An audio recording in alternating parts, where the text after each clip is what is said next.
Sinasabi ng mga tao, Kitam, ang magnanakaw sa krus ay hindi nabautismuhan. Pero sinabi ni Jesus na siya ay mapapasa paraiso.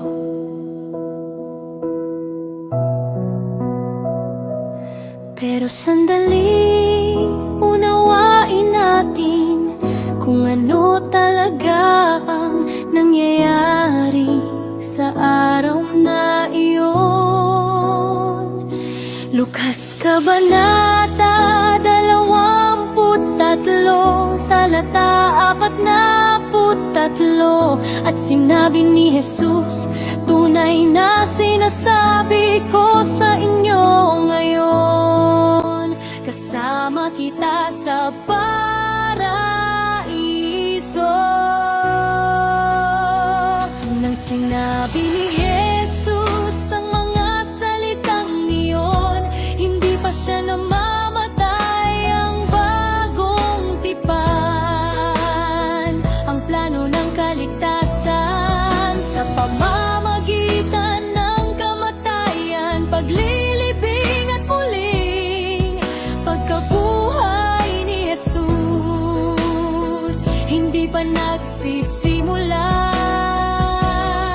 ang magnanakaw ay namuhay at namatay sa ilalim ng lumang tipan bago ibinuhos ni Jesus ang kanyang dugo at muling nabuhay.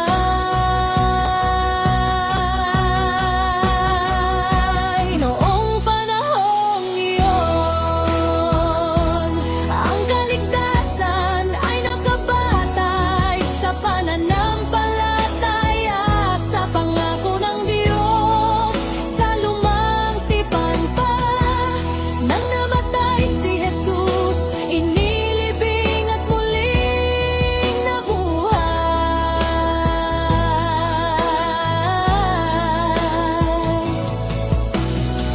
Doon natapos ang plano ng kaligtasan, at pagkatapos ng kanyang muling pagkabuhay, binigay ni Jesus ang dakilang atas.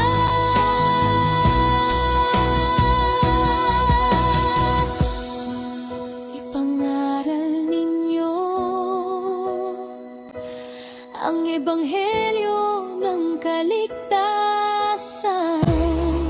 Sumunod ang mga apostol sa utos na iyon.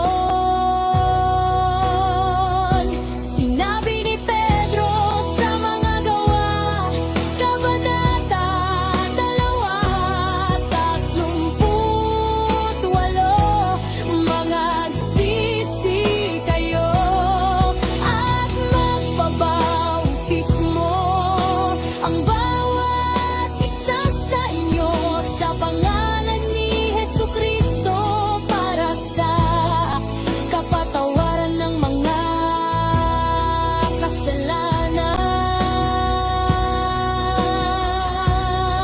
Ang magnanakaw sa krus ay hindi makagawa ng anuman dahil hindi pa namamatay si Jesus, hindi pa naililibing,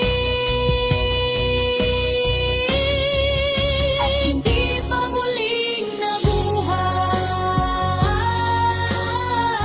Tama, nilitas ni Jesus ang magnanakaw, pero iyon ay noon pa sa lumang tipan. Ngayon ay namuhay tayo pagkatapos ng Kalbaryo, kaya't dapat nating sundin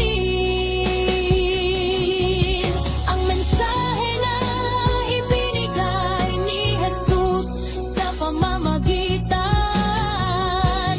ng mga apostol. Magsisi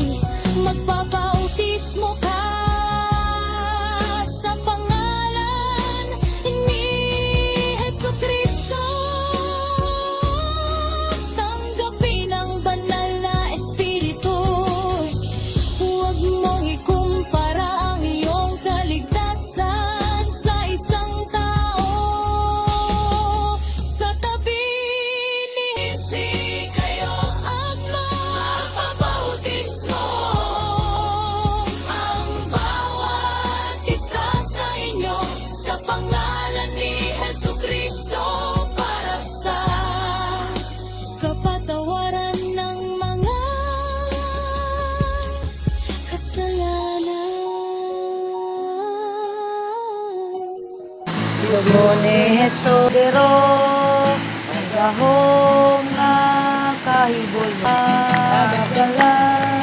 There is power, power, wonder working power, precious blood of the Lamb.